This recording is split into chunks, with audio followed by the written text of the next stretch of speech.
One of the interesting aspects of Jesus was he chose young people to give their lives and to follow as apostles and disciples. Today, how do we get to young people with Jesus?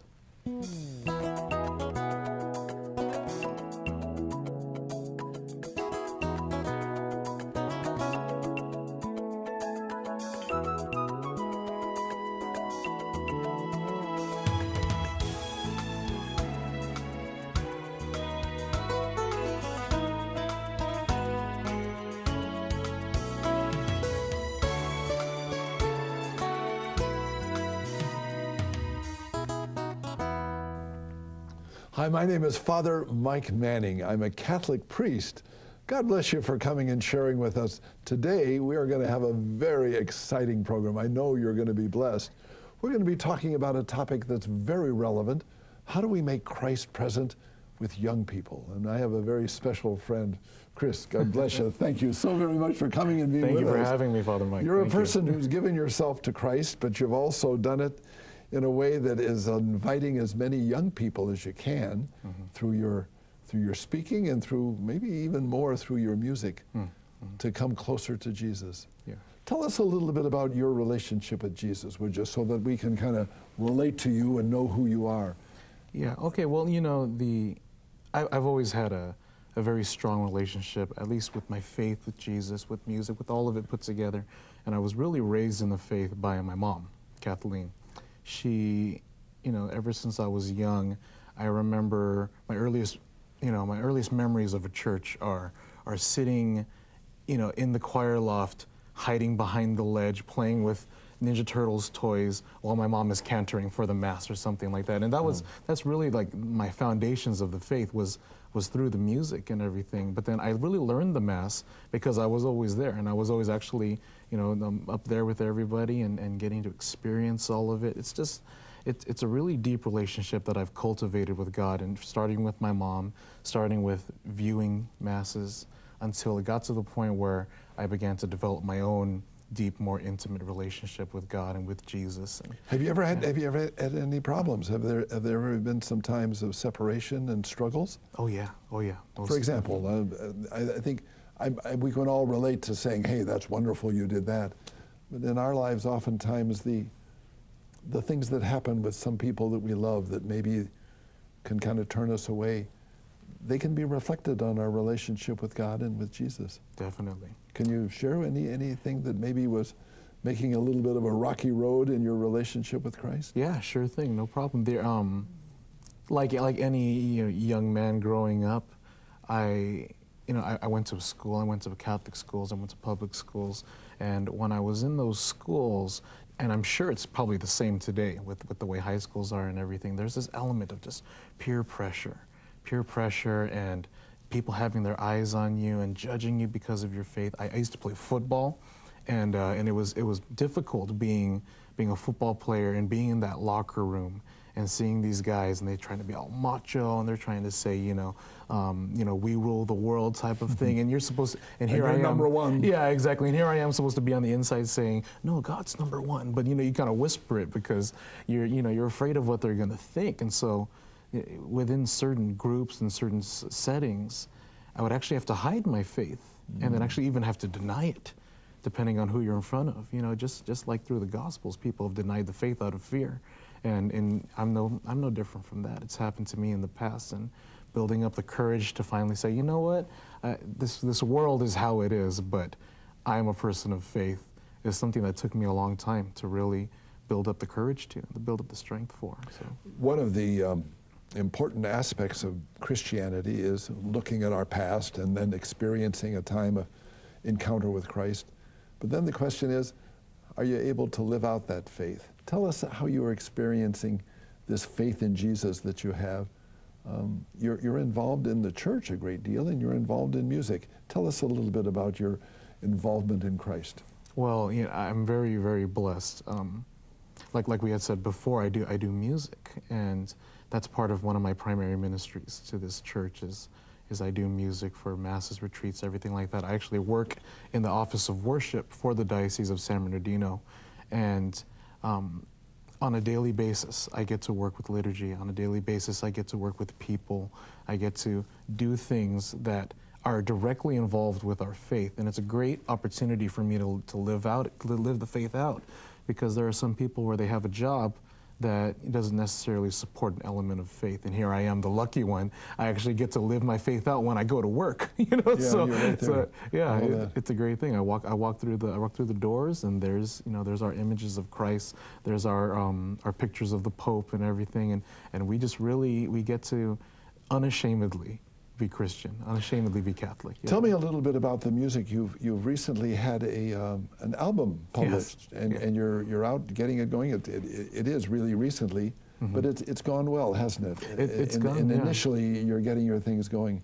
Tell us a little bit about why did you want to put everything together on an album? I'm curious about that, and how do you do that? Are they your own songs? Yes. Yeah, the whole process of creating an album is something that I was completely, green to. I was absolutely brand new. I had no idea how this works or anything. When I was growing up as a college student, I used to use the laptop and try to make recordings and everything, but of course they weren't professional styled or anything like that. And over the years, I just had composed these songs, some of them for events that the youth department of the diocese had asked me, say, can you write a song with this theme?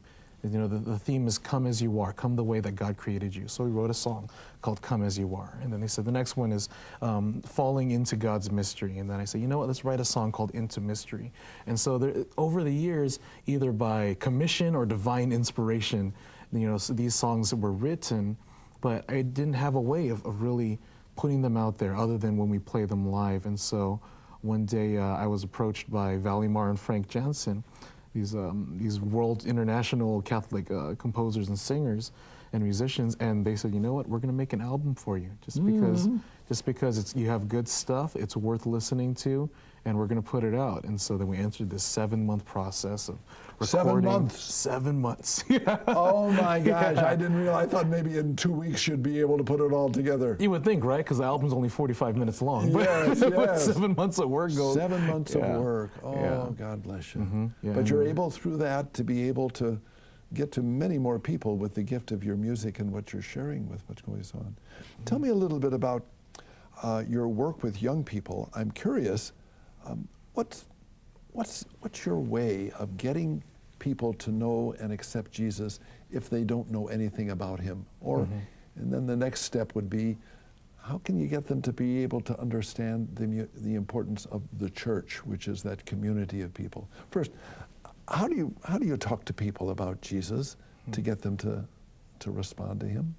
When it comes to younger people, what I've noticed through, I was a catechist for several years. What does that mean, a catechist? A catechist. I was a confirmation teacher. I used to teach young teenagers about the faith and to prepare them for sacraments for church initiations, essentially. And I did that for several years. I was also a high school youth ministry coordinator for several years, as well as junior high. So you're dealing with the youth on all kinds of levels and all experiences. Yeah, and I didn't look much different from them when I started too. There was no beard or anything like that, so I just looked like a taller, chubbier version of them. But what I noticed and learned over the years was that what young people can see through is stuff that seems fake to them, for lack of a better word, fake. And what they really want is, no matter what you're presenting to them, whether it's faith, whether it's a hamburger, whatever you're advertising to them, a car. Yeah, whatever you're selling to them, they really want authenticity. They want something real. Yes. They don't want a plastic covered, hey, you guys are young, so let's wrap this up and sprinkle fairy dust on it and throw a cupcake and maybe you'll like it, that type of thing. No. And use the right lingo. Yeah, use the right lingo. Start saying, hey, dude, rad, and things like that. Yes. No, they'll see right through that. And so what they really want is something real. And so when I was a catechist, I would tell them something like, do you guys understand what this means? And they would say, no, we're not so sure, Mr. Chris. And I would tell them, this means that this is the consequence for this. Sin is this. Faith is this. Grace is this. And you have to believe it yourself, because if you try to sell something that you don't believe in, then they're going to say, well, if you don't even follow your own rules, then why am I even going to consider it? So selling faith to the young people really requires authenticity. You need to Being be part honest of with it. yourself, even with regard to, and as we shared with this, struggles of our own life, being able to say honestly, yeah, I can relate to that struggle, and I can do that. Isn't that exactly what Jesus was about, why he came? He came to experience everything that we experienced. And I think maybe, I love what you've just said, because that's really the reason that I'm attracted to Jesus. I think he's authentic. He's authentic. You know, he's God, but he's come and he's touched the ups and the downs and the ins and the outs of everything of my life. And he's given me a true meaning for that. Oh, wow. Yeah. Oh, yeah. One of the problems, though, just going a little bit deeper than that, is how do you convince them that Jesus is the answer? The way that I present Jesus to them is, again, I start with the authenticity, where Yes, I tell them, yes. you know, Jesus, for me growing up, was just an image, you know, like we got them right there, we had a holographic image of Jesus in my grandmother's house, where depending on what angle you're looking at it, he's either looking up or looking, you know, so, and that was my Jesus, you know. You can see Jesus in the movies, you can see him in this and that, lots of symbols, things representing Jesus, but you have to acknowledge the fact that it's not easy for them to believe in Jesus, to believe that he's the answer. So I always start talks with, you may not believe in this, you may not understand this, you may be trying to believe in Jesus, but you just can't get it. You just can't get your head around it. And that's okay. That's okay. Even when, you know, when he went up to heaven, the apostles, they looked up and doubted, you know? So, Sure. So I always tell them, it's okay to doubt. If you have a doubt about Jesus, then that means that you're human. And that means that your reward, when you do finally cross over that hill and finally fall into the love and acceptance that he is the Lord and Savior, then it's an even greater prize than you had before. And to convince them, again, it's not like I can convince anyone to believe anything. All I can do is offer the Lord. And in offering the Lord, he takes care of the rest. As long as you can get them to say, you know, why don't you open up that heart? If you open it up, then Jesus and God can fill it up with something. If it's closed, then there's nothing that we can do. But you got to open it up. So in presenting Jesus to the kids, I always tell them, you know, if you're closed, it's not going to happen. Stay tuned. We got some more important things to be talking about.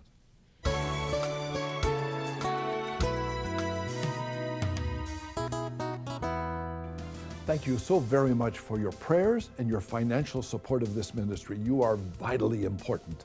Now, we've got an organization called the Mighty 800. We're looking for 800 people who every month will support us with a really powerful donation to allow us to continue. Problem is, we only have 677 of these people that are helping us.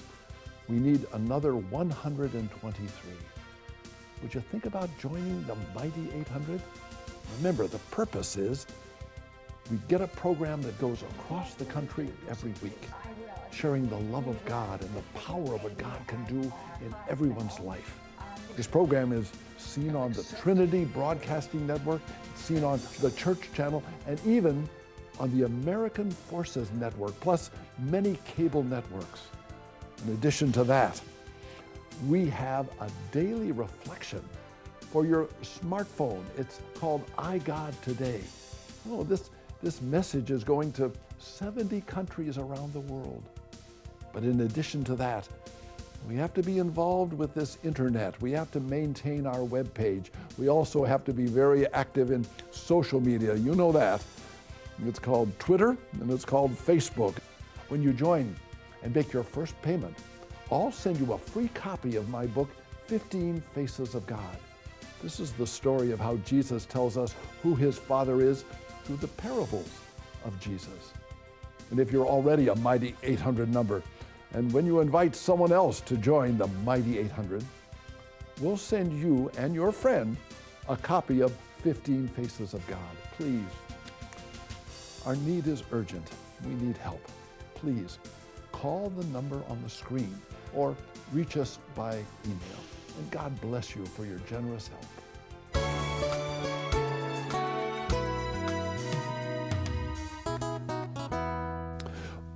I really appreciate what you've said with regard to the word authenticity, and I think that that's true of young people, but I think it's true of anyone.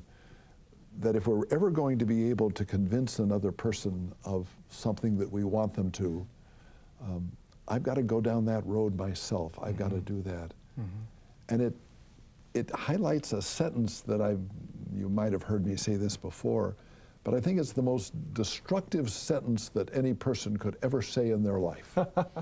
Beware. Okay. Are you ready for this? And if I walk up Prepare to you and I say this, and I say this sentence to you, that's the most destructive, not only for relationships, but also for the idea of calling. And it's this sentence: I'm better than you are. Oh. You know? Simple words, but if they convey that attitude of not being able to commiserate, not able to be the wounded healer with you, I'm going to go someplace else. Yeah. You know? But the willingness to be able to say, and that's what Jesus did. He was one with us. There was a he could call us brother and sister, you know, and he could be one with us. Does that make sense? Yeah, definitely. I think it's an important thing. But I wanted to ask you about what's going on. What's the problem with the Catholic Church, and in terms of being an attractive thing for young people to do? What's going on? There's not a lot. There are some, and you're doing, you know, people who will come to your concerts and you know, do that. What are some of the things that you hear that are the negative aspects of what it means to be a Catholic in the minds of many young people? I think from the younger church, you're hearing them say the church is boring, essentially. You know, oh, I can go to my friend's evangelical church down the street, and you know, they're rocking music, they're clapping, they're jumping, they're screaming, they're donating, you know, everything like that. And then, you know, I go to my church and here we are doing, you know, it just seems a little dull to the young church. They say that the church is outdated or something like that. Oh, what's the problem? You know, the whole world is moving forward and accepting certain things, you know, accepting, you know, contraception and blah blah blah and et cetera. But the church isn't changing. Why can't the church, like, you know, stay up to date and get with the times and everything like that? What's the matter with the church, you know? And so, you know, that's some of the big things. Yeah. Yeah. You know, the Catholic Church, what it offers for the young people is, it doesn't just say, you guys are the young ones, you guys are the future, you guys are, you know, the babies that we need to teach or something like that. It really, in certain respects, actually flips and says, you guys are what we're learning from. The church is learning from the young church. Instead of just the old always teaching the young, or the young always teaching the old, it's a back and forth type of thing. You know, you see the Pope has a Twitter, you know, a Twitter account and everything, you know, and it's a young person, it's a teenager, young adult type of thing. But, you know, on social media and everything, you see. And it's not just him throwing out messages, he's also listening to things. Exactly. He's calling people up on the telephone and saying, what's going on? And even I've heard, he goes around Rome and he hears confessions. Yes. You know, when he goes into that. So it's that listening aspect of the church that I think is really important for that. Yeah. Wow. Yeah. Ooh, tell me about Pope Francis and this attractiveness, perhaps, of what the church could mean for young people as being a fullness of what they're looking for in life. You know, the funny thing about the popes is they're, for the most part, they're always brilliant, they're always genius, they're always, you know, they always have that divine inspiration by God to lead the church in the best way possible. But I think with Pope Francis, he really has changed the way things look to young people. In what way? It's not like he was changing the teachings of the church, just presenting it in a different way. You know, when he tells people, who am I to judge homosexuals or something like that? And all of a sudden, the young church, who are, you know, very supportive of their homosexual friends, they say, oh, you know what, that Pope Francis is great. Oh my gosh, he's okay with gay people, you know. Yes. And he can believe that Jesus loves a person that's gay. Exactly, yeah. And it's not like that was not a church teaching before Pope Francis, of course, but he brought it to light, and he put it in a way that really attracted the young people. And, the way he goes about things, like you say, he just walks around. He's so accessible to anybody. Anyone that wants to go talk to him, he doesn't hold them back. He says, come up, tell me what you want to say. He really upped the coolness factor of the church, so to speak. You know, the coolness factor of the church. I like that. The church is a certain level of cool, and then Pope Francis comes, and then boom, the church got cooler all of a sudden, and before you know, the young people are putting on their Instagrams and everything. Oh, I love being Catholic. You get 3 million people that come and stand on the beaches of Latin America and listen to him on the World Youth Day. Exactly. Yeah. Tell me this, Chris.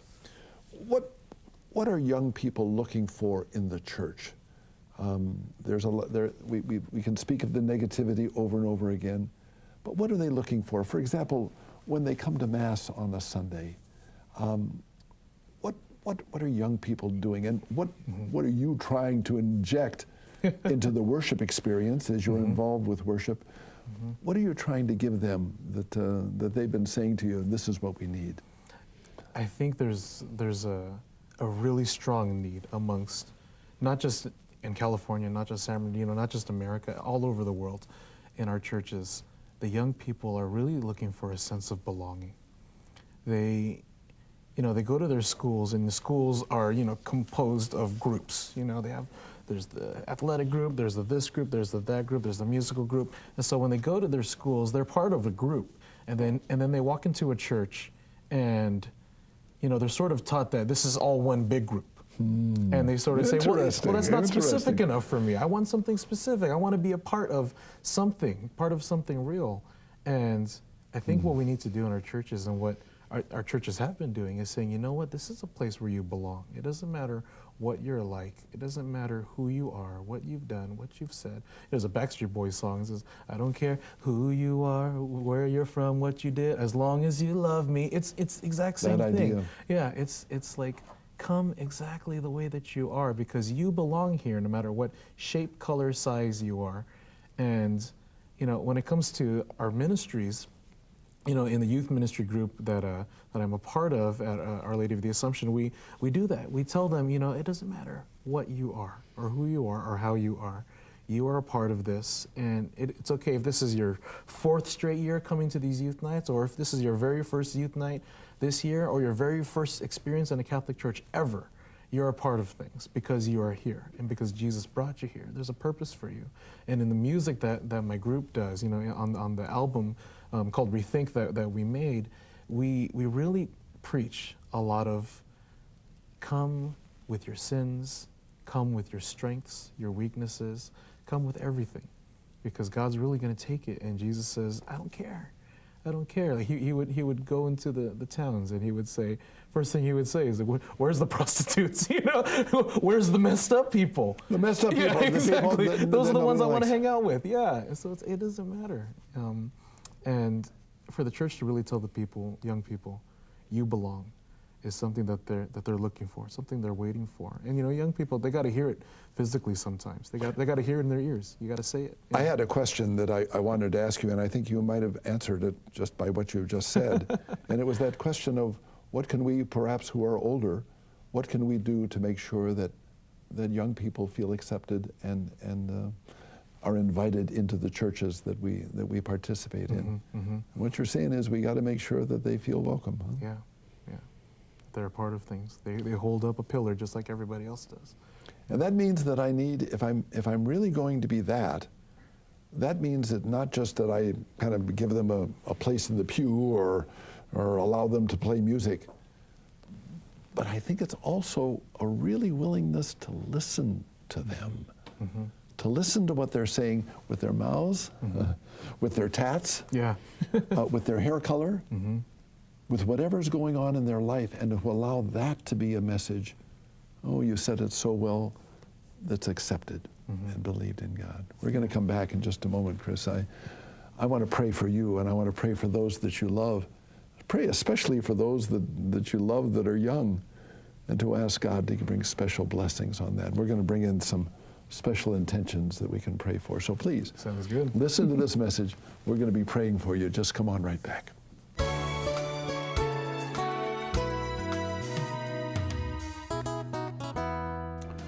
We have a dream. We want to produce a very important program for which we need your special help. We want to tell the stories of our brave military personnel, people you know or knew. You can be part of this program by sending us the story of your loved one. We'll combine all the stories into a beautiful television program to air across the world. Be sure to send photos. Please, consider a financial gift to enable us to produce this inspiring program, acknowledging our military. That means your loved ones. Please contact us with your story and donation. Call the number on the screen or write to us. Please, the need is urgent. Do it right now. Allow this miracle and this dream to happen.